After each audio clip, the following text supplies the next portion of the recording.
What's going on, everybody? What up?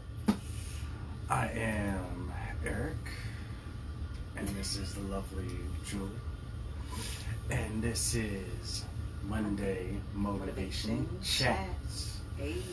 Yeah, we're trying to work on the intro thing, after we realize that we haven't been introducing ourselves. So last week, we had the lovely Meeks on the show. Yes. Pop singer. She yep. She So even fun. spit a couple lyrics for us too. Yep, she performed her newest song. And that was dope. Yeah, it definitely was. One of her biggest takeaways for Killing the Day is you are exactly where you're supposed to be when you're supposed to be there. So if y'all missed it, catch the replay. You can skip through and just get to her performance. Yeah, it was definitely a lot of fun. She was loved her energy, loved her spirit. A lot of fun. And today, got the high top hustle. Oh, he's not the high top hustle no anymore. more. No more. That was an old gimmick. But we got my boy Anthony Bennett, pro wrestler, bodybuilder, in the building. Let's go ahead and bring him in.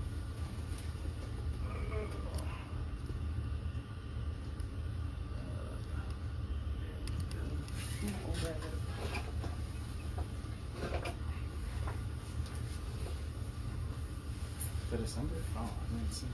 Oh man, what up, y'all? How's y'all Monday going? Put in the comments how your Monday is going, y'all. Let us know how your Monday is going. What up? What's going on, brother? Not much. How you doing? I'm doing good. Enjoying life, wonderful Monday. Yes. What made it a wonderful Monday? Just waking up. You just gotta look at the positive. If you wake up today, hey, some people didn't. Right. True story. True story. Sorry, I can't with you, Betty. Laugh here, y'all. That wasn't something to laugh about, but you're absolutely correct and everything like that. But yeah, you're absolutely correct. So go ahead and introduce yourself. Yes, for those tell who the don't world. know Tell the Kill the Day community who Anthony Bennett is. For those of you that don't know who I am, my name is, as he said, Anthony Bennett. I'm a pro wrestler, and I work out often. I'm about to start doing bodybuilding, but it's a lot that goes into that. So we'll see where that goes. Okay. So tell us the beginnings of wrestling. How did you find your passion for wrestling? My passion for wrestling actually started back in 1999, 1998, I think.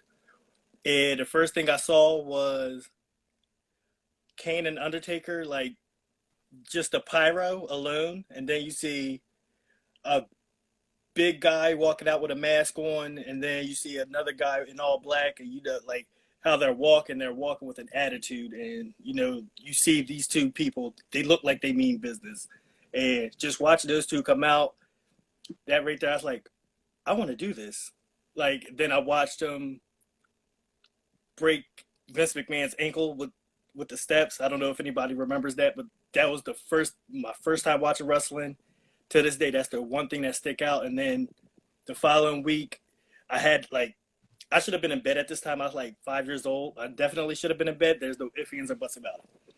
But the following week, I had to watch to see what happened. And every night they came out, and just seeing a pyro alone was the greatest thing. And I was like, I want to do this. And I told my dad that I wanted to do it. And the first thing he did was took me to a high school wrestling match, and my uncle was actually a wrestler at the time. My uncle, I was 5 maybe, and my uncle was either junior or senior in high school, and watching a family member do something so cool, just being out there wrestling, and it was one of those things. I want to do that, Dad. I want to do that. Then he put me out on a wrestling mat, everything was like, it wasn't what I saw on TV, but it was still, you know, it was fun. You get, as a kid, it's one of those things where you're doing it because you see it on TV. You want to be like the guys on TV. I wanted to be like The Undertaker. I wanted to be like Kane. I wanted to be like The Rock. Not The Rock. I'll take that back. But I wanted to be like all these guys that you see on TV. And then, like, that passion just developed over the years. Like, I'm still doing this in elementary school, middle school, high school, still watching wrestling, still, yeah, I want to be like these guys. I want to be like these guys. So, you know, then it was just like, after I graduated, it was just like one of those things where I said I wanted to be a wrestler, a pro wrestler, but it's just one of those things where you say it, you don't really mean it. There's nothing behind it. Then the Monster Factory actually, they came to Paulsboro, and that story was crazy because they were in one place in Westville, New Moon, you know.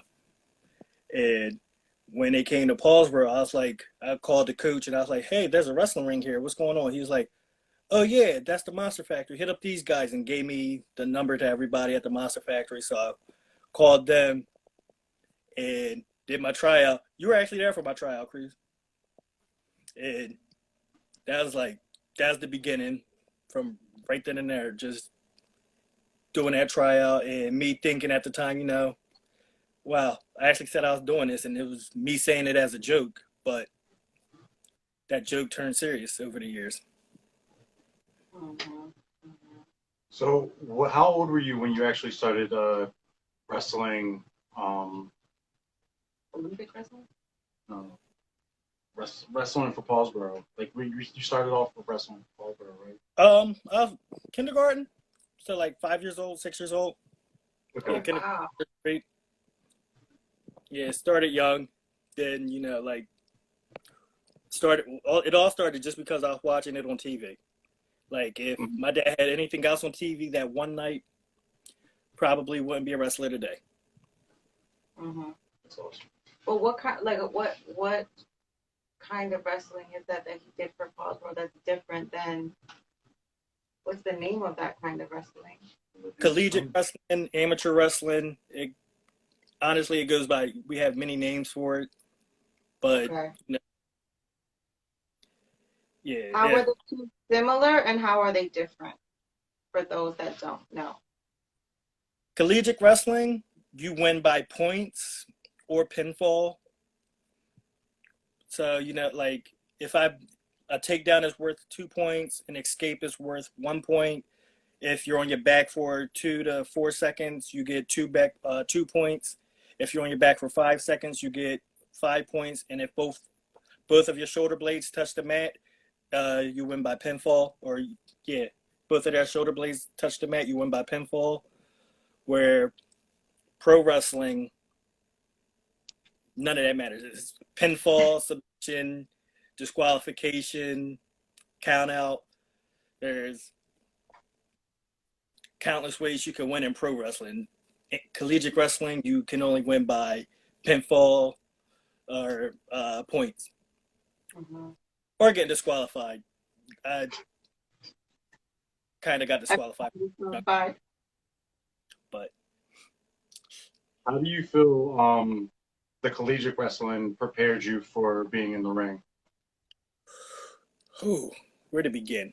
It first starts with discipline. Like, I definitely had discipline with collegiate wrestling, and the patience was definitely there the entire time. Like, I started training full time in August, and I think we had our first show September, the next month, and watching all you guys come in, have matches, and I'm just like, when can that be me? You know what? It's not time yet, just patience and do everything I'm supposed to do.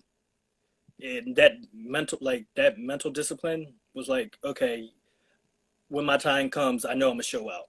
And I think, yeah, I debuted in November at the Turkey Slam, and to this day, that was what, 2-3 months worth of training. I don't think any normal person getting into wrestling should be in a ring doing anything at that time, but I had the right trainers, and then with my amateur background, that definitely jump started a whole lot as far as pro wrestling. It helps with like for me personally, collegiate wrestling, amateur wrestling. It helped with footwork. It helped with mental toughness, mental stability. It's so much more than just like what you do in high school. It's so much more than just being on the mat. Like Mhm.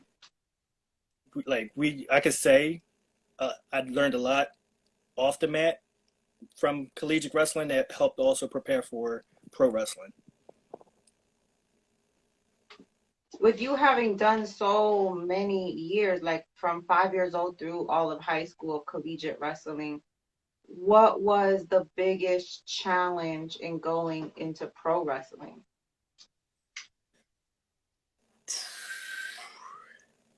Letting go of instinct. Mm. And collegiate wrestling, instinct tells you when you do something, follow through with it. Pro wrestling, don't follow through with it. Let everything mean something. When you do something, pause, stop, let everyone see what you're doing, and then go. Where collegiate wrestling, I don't care if you see what I'm doing. I'm trying to win. So if you see the move I did, cool. If you didn't, oh well, you missed it.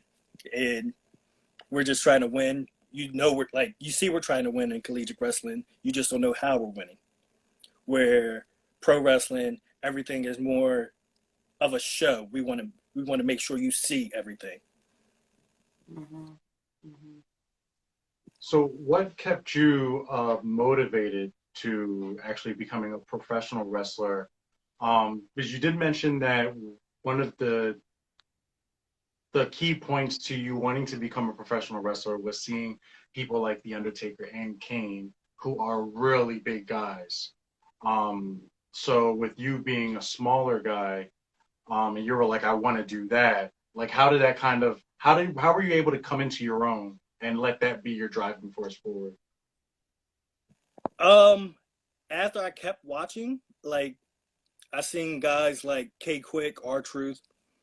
Then I seen guys like Scotty Too Hottie, Grandmaster Sexy, guys that danced, but they also were aggressive. They also had that swag where they were serious when it was time to be serious, but they were also playful. They were also goofy, and it was like me. Like that was always like I consider myself that acting that way because I consider myself playful. I don't take anything serious at all. But when the time comes, I will get serious. I will take certain things serious. And seeing those guys, I was like, okay, they're the smaller guys.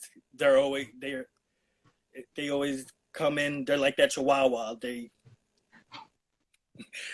if that like I don't know if that makes sense, but they're Yes. they're going to keep at you no matter how hard you hit them. Like watching guys like that. Nice. So, yeah, definitely grew up with those guys in mind. Like those were like the guys I made sure or I wanted to watch after I watched Kane and Undertaker beat up everybody. What tell us about the journey of your persona in pro wrestling and how that's kind of like how did you start creating your persona and then how it has evolved? The persona started like 2013, 2014. One of them, I had a hair versus hair match or a hair versus sideburns match with Bill Wiles. And first thing he said to me was, you think you can grow your hair out, get like a little Jackson 5 afro by this time? He's like, he's like, I'm going to Disney. My wife told me I cannot bring my sideburns. I was like, I was like, yeah, I could get an afro. He's like, okay, cool. I want to do a hair versus hair match and whatever. I was like, okay. So when we get to the time, I have like a nice little mini Jackson 5 fro, and the match was pretty good. Shaved the sideburns, and then I was like, okay, I don't want the afro because having an afro takes too much time to maintain. So I was like, what can I do? Because I grew my hair for a match and I don't want to cut it. I was like, okay, let's see what I can do. I was like, at the time, Xavier Woods had the afro. So I was like, there's a guy on TV already with an afro. There's nobody with a high top. I was like, I'll go with that. And it stuck. And then when it came to the shutter shades, I was just shopping one day. I was at a dollar store and I saw the shutter shades and I was like, ooh, I'm gonna do that just to put on my just to wear them. Then I was like, they came two to a pack, so I just bought the two. Then I think it was Mark that actually suggested it. He was like, yeah, why don't you just wear one on your hair? And that started the wearing the glasses on my hair phase too. So definitely went all the way with that. It Life. was the best. It was the best thing ever. Yeah, it was just one of those things where, all right, yeah, I'm gonna just do this just because I don't have entrance attire or I want something for my entrance, and then, oh, you got two of them, just put them on your hair. Okay, let's see how it looks, and it worked. Like in my opinion, like it was probably one of the better things I did for my character.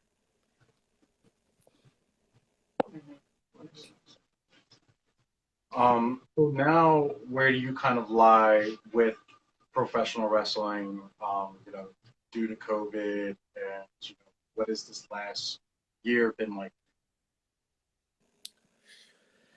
Whew, COVID definitely hurt. Like it took I thought my big break last year was going to be WrestleMania weekend, and went out on a limb, had a good portion of bookings that weekend, and COVID struck, shut everything down. That one hurt a lot. That definitely like set me back. I was like, okay, now how can I get in front of these places, get in front of these people, let them see me? But a lot of people still aren't running just because, they're taking safety precautions, which I am 100% for. This is a selfish business. You got to take care of yourself first. So I'm all for that. But at the same time, it definitely set me back as far as branching out, getting out, wrestling in front of new places. Like me personally, my goal, like I like wrestling in front of new people. I love it. Just, people never seen me before. Let me go out there, show them what I can do. Don't show I want to make sure that people want to see me come back. So, that's one reason why I love going new places. And COVID took care of that. COVID's like, yeah, not today. Maybe tomorrow. Yeah. Do you feel like that messed with your mental at all? Like, are you still planning on going back, or do you feel like you find yourself debating whether you are? I'm definitely still wrestling, still going certain places. Not everywhere is up and running, but the places that they are taking proper safety precautions and everything like that. They're making sure all the guys are getting COVID tests, and they're making sure if you're coming around, oh hey, look, try not to do anything within the next week or so, 2 weeks, or get a COVID test the same day where you could get the results within the next 15, 20 minutes. It's all places where they're putting everyone's safety above anything else. So, as of right now, it's nowhere where they're just like, oh, hey, yeah, you don't need a COVID test, just come on, wrestle. So, I'm putting I'm putting my safety first also, but at the same time, still doing what I love. So I feel like it seems like a short period of time, but I don't know, time's a weird thing. You started off in the ring, you started off young, you started basically right out of high school. Mm-hmm. You took to the ring very well. You grew very quickly. And then you had the amazing opportunity to perform in a WWE ring. What was that like? I was there, like the entire week, it was still surreal to me. Then once you walk through that curtain, everything else just, hey, you were meant to do this. But the moment I stepped foot in that ring in front of that live crowd, like I did have like 3 seconds where it's like, okay, calm down. This is what you were born to do. You're here. Accept it. Like it was one of those moments where I can't believe this is happening. Holy crap, this is happening. And it was one of those, like, I enjoyed myself 100%, but I still, being what, 24, and being 4 years in, being the youngest guy there, or one of the younger guys there, one of the smaller guys there, and having the least experience out of everyone there, it was still like, it was definitely the most humbling thing. Like, that opportunity to this day probably is the most grateful thing or one thing I'm grateful for in wrestling. When was that? 2016. Okay. That's amazing. And that was the first ever cruiserweight. They haven't done it since then, right? Nah. That was the Just that one. Mhm. So you're basically a part of history, you know. So not Yep. only experiencing for the first time, but taking part of history. So that's a big feat, you know. That's true. That's how I look at it. Yeah. So another thing that you mentioned early on to kind of segue was that you're aspiring to get into bodybuilding. Yeah. I know the story, but I want you to speak to the story to everyone that's watching or that will watch. Where did the decision come in to want to pursue bodybuilding, and what was that journey like, or is that journey still like? Um, it all honestly that started 2013, 2014, the first Joe Briscoe seminar, and he looked at me straight up and was like, "I want to like you, kid. I really do. I don't believe you're a wrestler." Okay, well, what does that mean? How much do you weigh?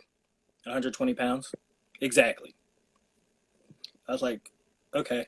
So he's looked at me, told me, "I want you to be 140 pounds next year." And being 19, 20 at that time, not really sure. I was working out, but I wasn't really working out to the point where I wanted to look like a bodybuilder or I wanted to look like a wrestler. I was just in the gym just to say I was in the gym. And honestly, having someone tell me that, like, it was like, okay, what can I do to actually gain 20 pounds within a year? And how could, like, it was like, who can I talk to? And I had so many people actually pull me aside to actually talk to me, help me.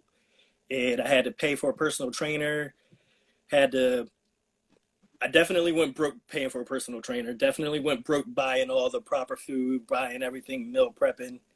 You know, it was one of those things where you got to watch what you eat, watch what time you eat, watch what you drink. Like, that discipline also was the absolute worst to this day. I hated it because the person I had doing my personal training was also training me for bodybuilding. And it was like, I talked to Joe Briscoe about it. He's like, yes, do that.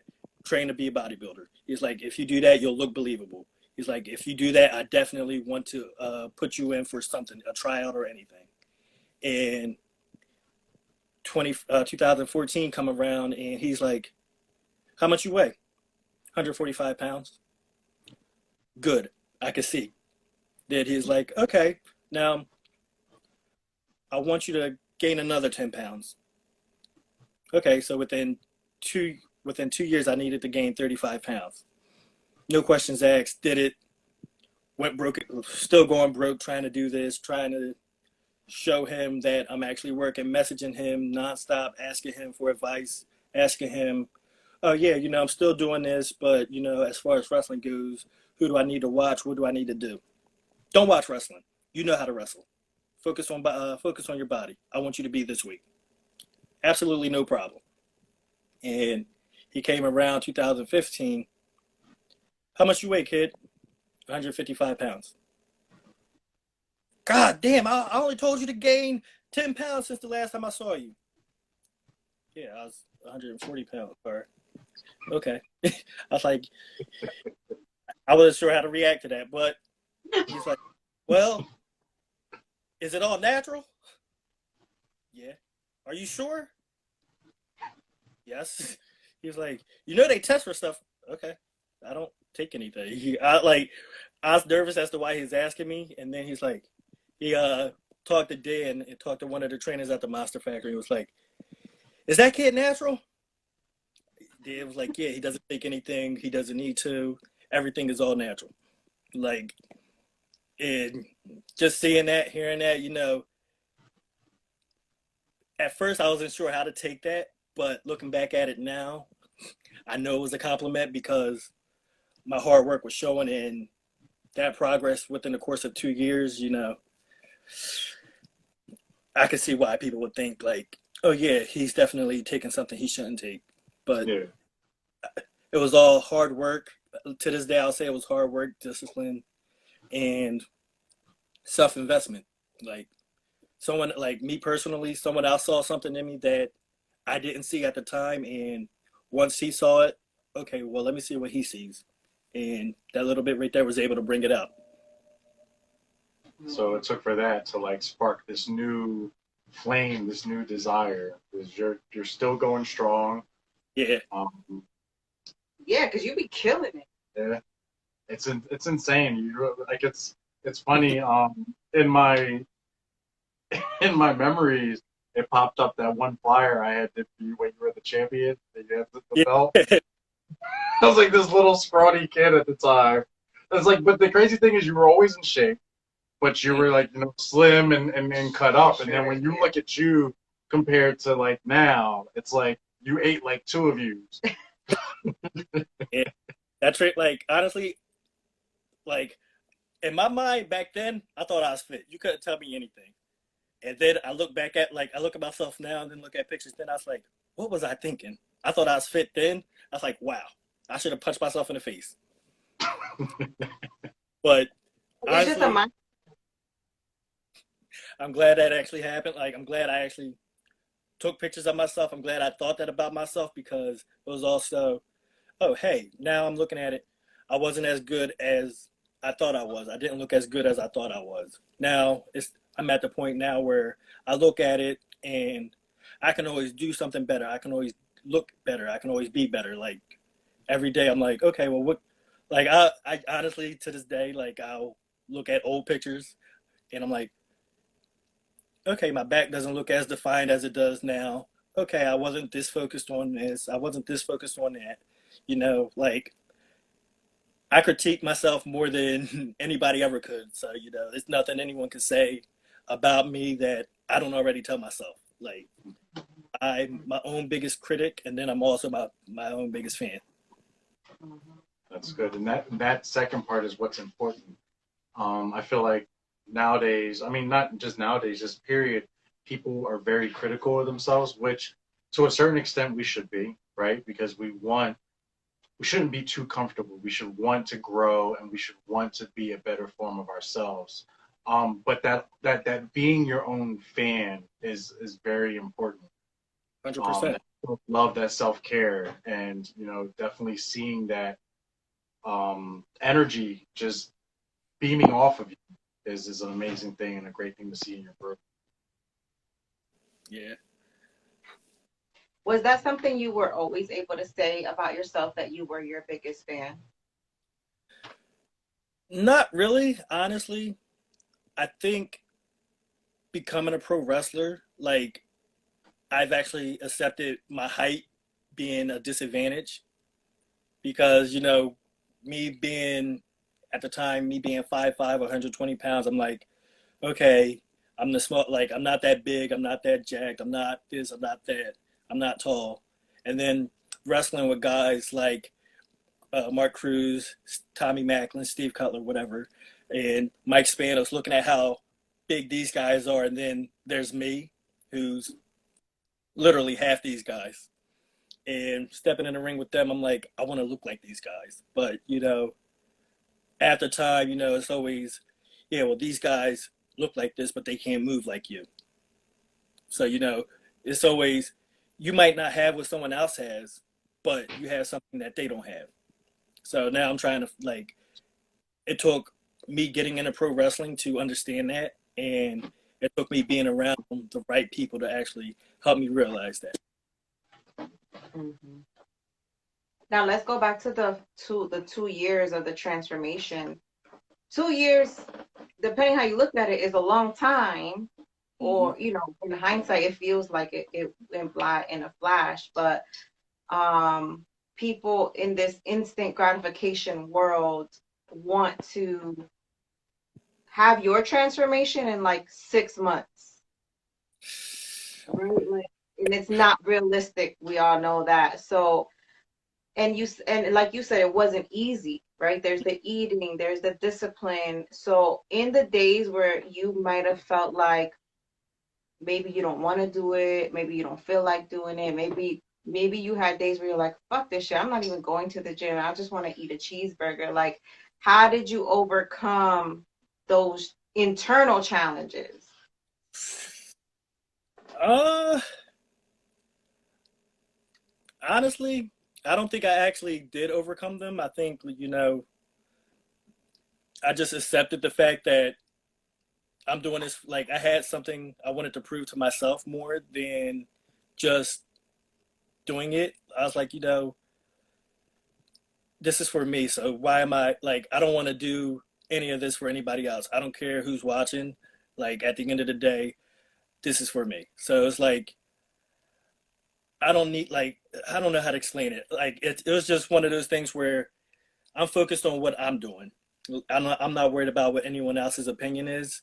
And my discipline alone was like, okay, I know I do this. So now how can, like, I know I can incorporate this into my everyday routine where it can become natural, where I can do, as far as dieting, I can go months on eating tuna, white rice, and spinach every day, and not have any remorse at all, not miss anything, not think about, oh yeah, I want to try this, I want to eat this, I want to eat that.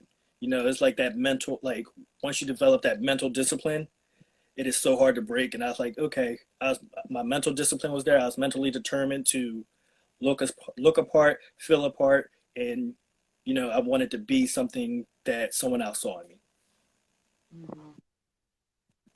What would be your advice to someone who's trying to find that mental discipline?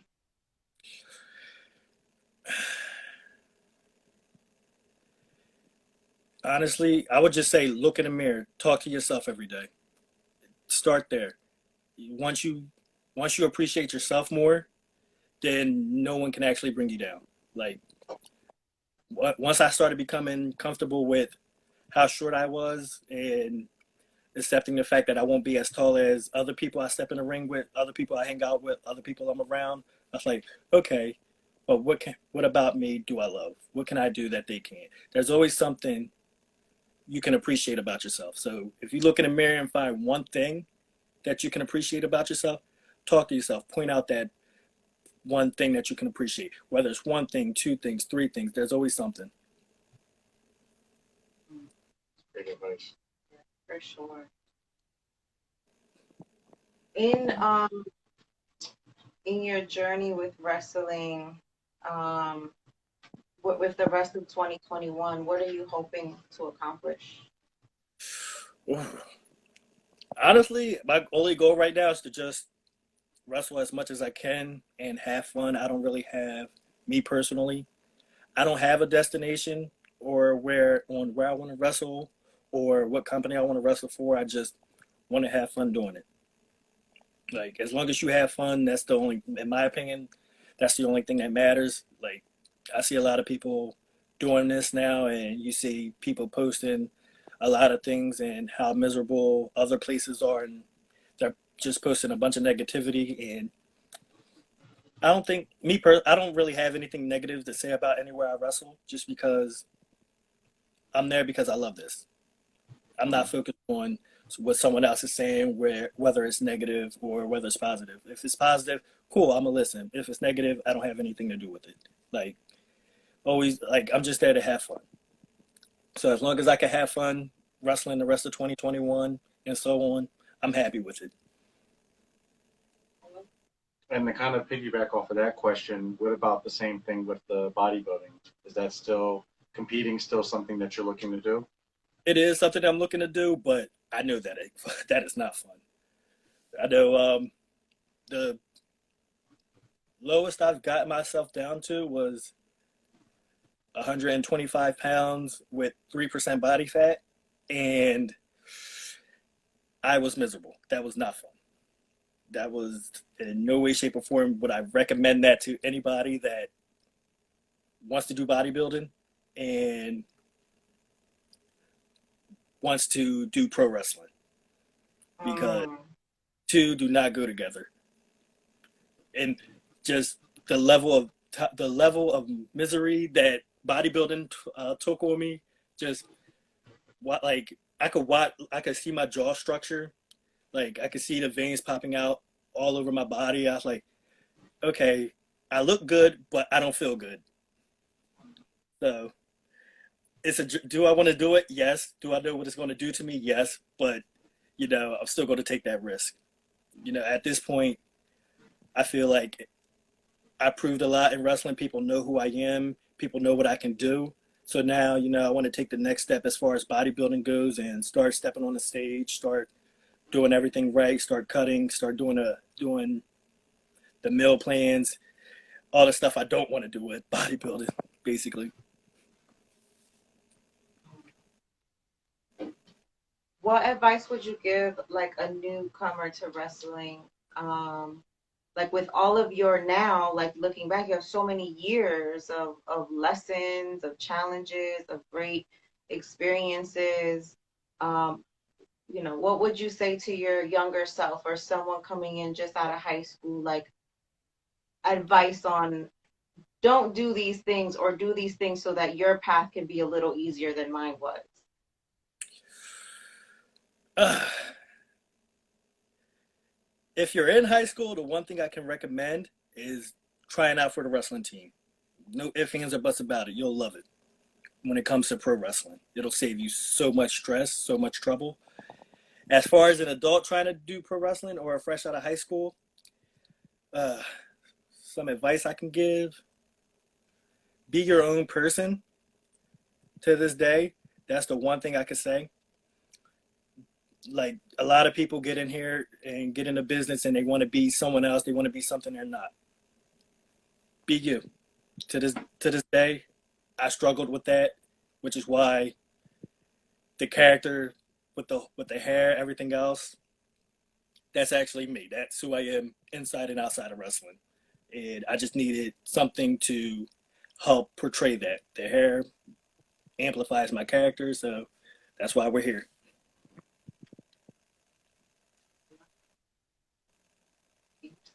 Yep, for yourself. That's very important.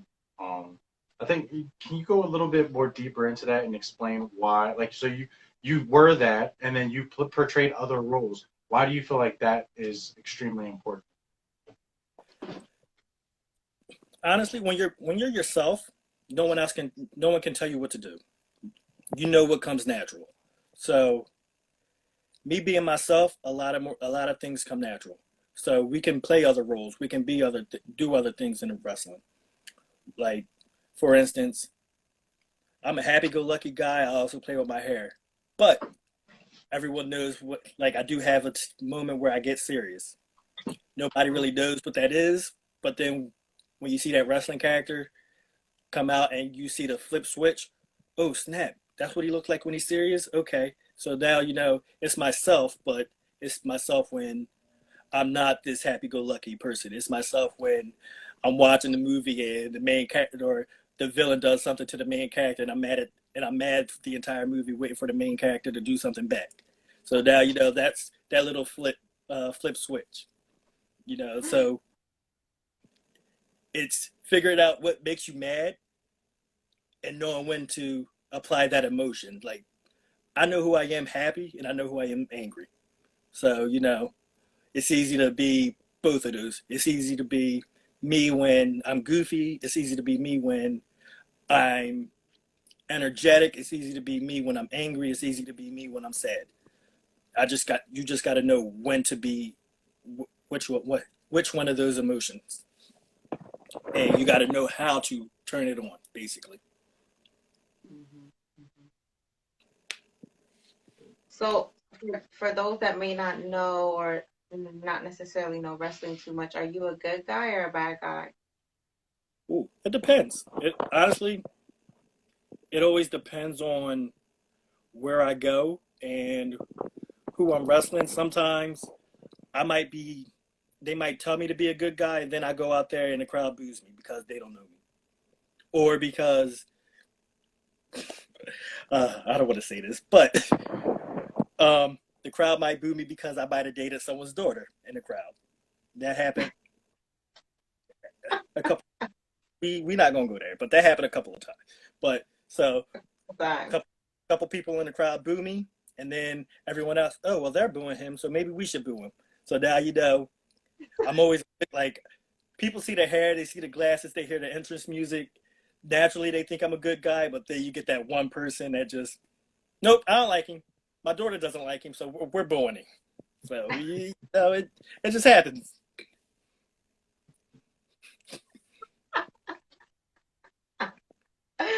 So then you become the bad guy? The bad guy sometimes become the good guy. Then we gotta, like, we have this thing in wrestling where we call audibles, where we might say we're doing something, or we might have a match planned a certain way, but a lot of times we'll base everything off of the crowd's reaction. And if I'm supposed to be a good guy and we planned a match for me to be the good guy, and they start booing me, yeah, we're gonna switch this up. I'm gonna be the bad guy the entire time. Let them boo me. Let them have a reason. Our whole thing with wrestling, let them have a reason. If you want to boo me, okay, let's give you a reason to boo me.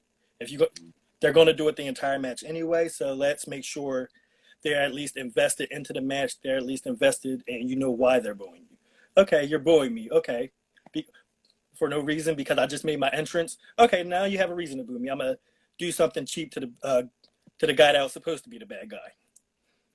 Mm-hmm. So in other words, I might poke him in the eye. I might grab the ropes or something. Mm-hmm. Create a new storyline.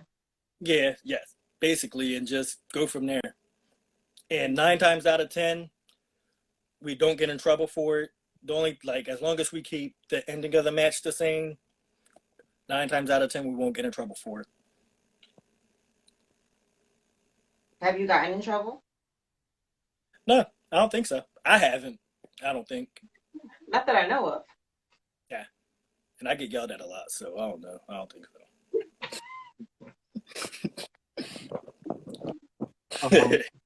With pro wrestling is very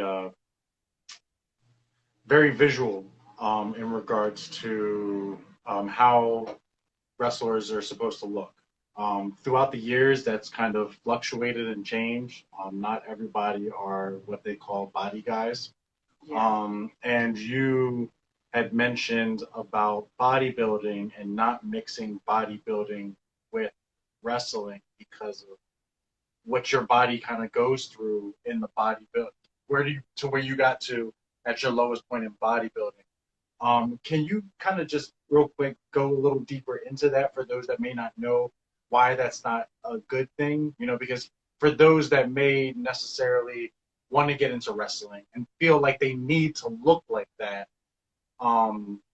why can you kind of go deeper into why there's a very delicate balance between the two?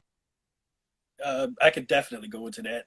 So when it comes to bodybuilding, you need to eat a certain amount. You need to drink a certain amount. You need to work out at this time. Everything is calculated to the point where you're measuring out how many carbs you take, how many grams of protein you take, how many calories you're burning, how many calories you're taking.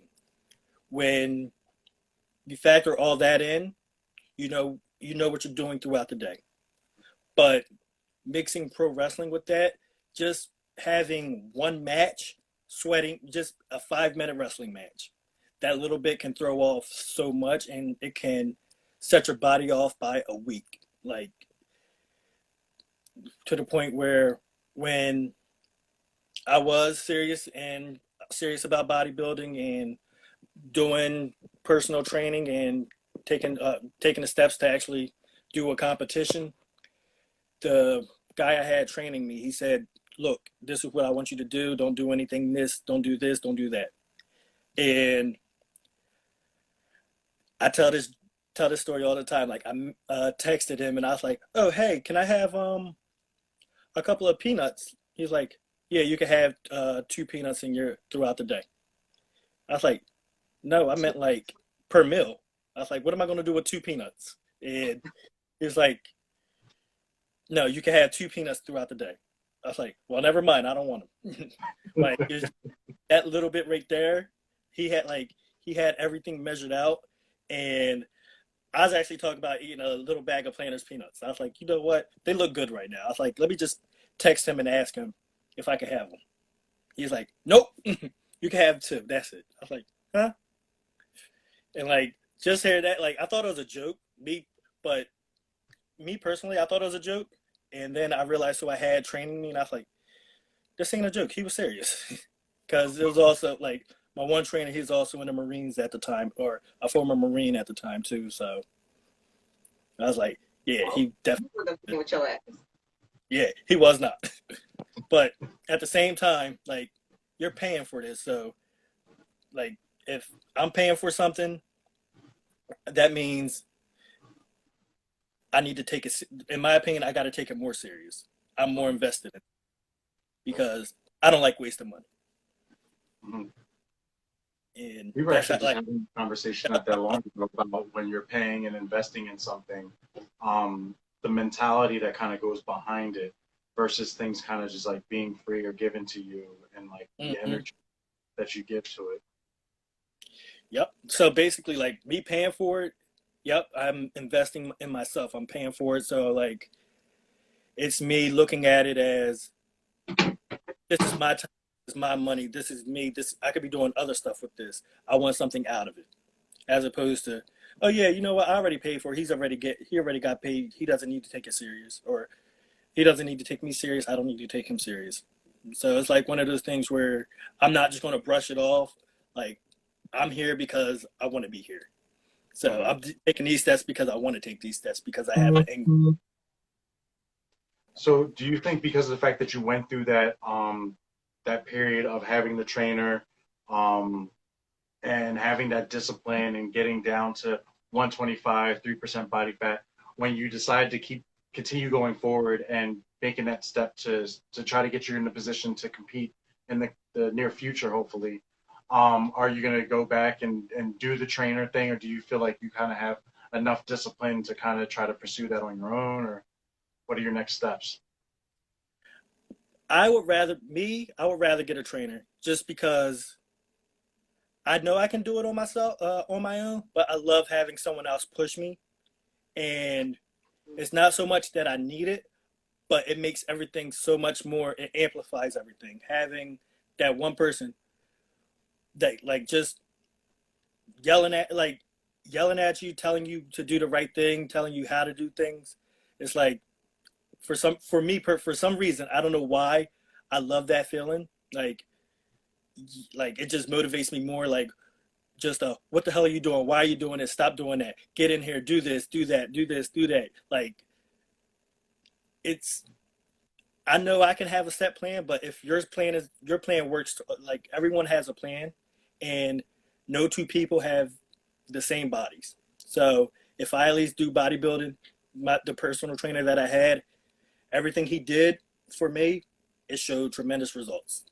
At to the point where I could walk on stage and I, I think I could have placed at that time at that point in time.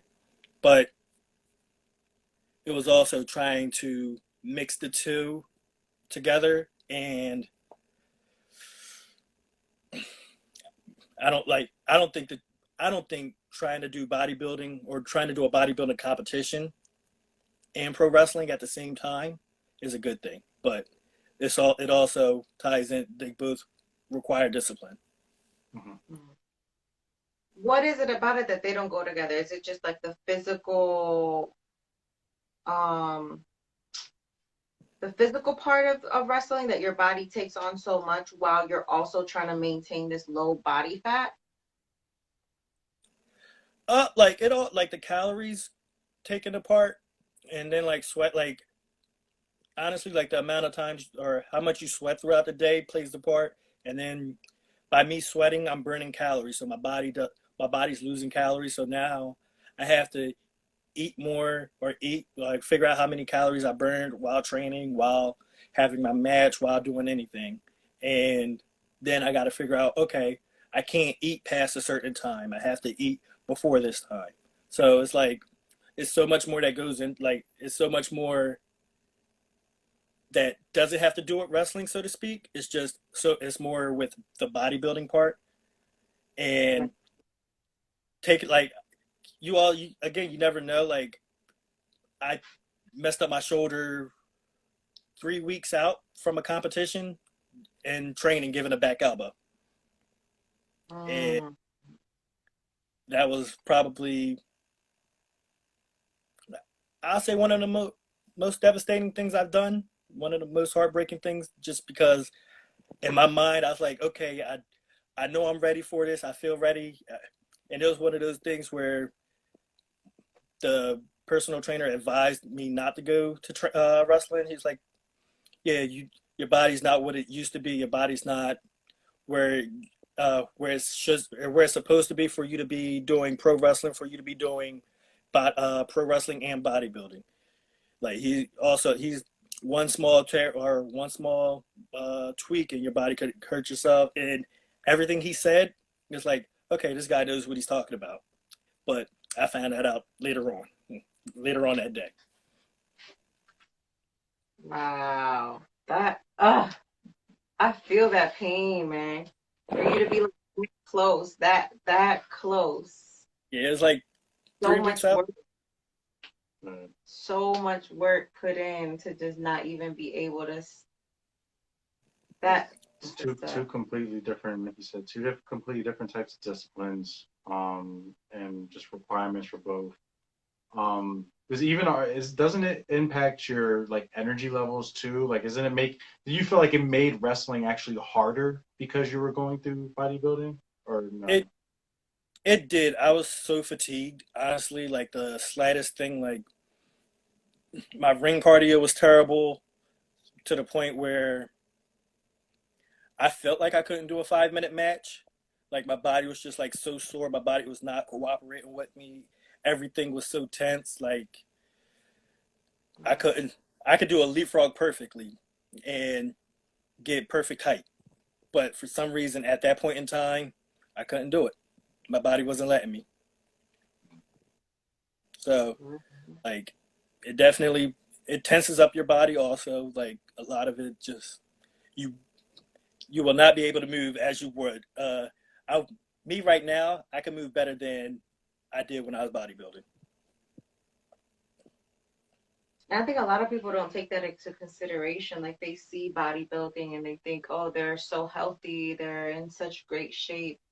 Um, but that's not a sustainable body type, and it's also not a sustainable lifestyle. Yeah, it's definitely not a sustainable lifestyle. Like I think my cutting phase was 3 months, 4 months. Yeah, my cutting phase was 4 months, and just getting it down to the 4 months, or well, three because I had to stop. But getting down that 3 months was like you can see everything, but at the same time you could tell like I wasn't me. I didn't feel like me. My morale was low. My energy level was low. I don't want to say I was depressed, but I was definitely miserable. I just hated everything. I hated being around people. The smallest thing like irritated me. Like it was the worst thing ever. Just in my opinion, I had nothing really to look forward to. Even though I did, it was just like, okay, it's just another day. I just got to go to the gym, go to wrestling, go to work. Okay, whatever. And that's how I just looked at life at that point in time. Is just miserable. So we are reaching the top end of the hour. This is the bottom end. It's technically the bottom end. The Bottom of bottom? the hour. No, it's the top. Oh, the top of the hour would have been like when we started. Oh, but technically the bottom of the hour is like the 30, right? I think this is the bottom of the.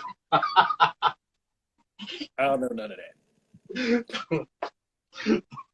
We're reaching the end. All right. So from everything that you've experienced, from wrestling, bodybuilding, being the youthful age that you are, having all these amazing experiences, to wrap this up, what advice would you give to somebody else that is debating, pursuing a specific career path, or pursuing two different types of career or dreams that may be kind of aligned or similar or anything like that, to somebody that, or if you could talk to a younger Ann Bennett, what advice would you provide of how you would kill the day every day? Do it today. Just start. Take the first step. Like, no matter what direction you go, just take the first step. That's all. Like, that's all I can say. Yeah, just once you take that first step, everything else will fall into place. Yeah, that is so true. I love that. That's so perfect. Well, thank you so much. We're so honored that you took time out of your evening to chat with us, to share your journey, your stories, your words of wisdom. We so appreciate you. We wish you all the best of luck in the rest of 2020. Keeping an eye out for your shows and your competition. And everyone, as you know, every Monday, 9 p.m., Monday Motivation. Remember, kill the day every day. See y'all next week. All right, Ann. All right.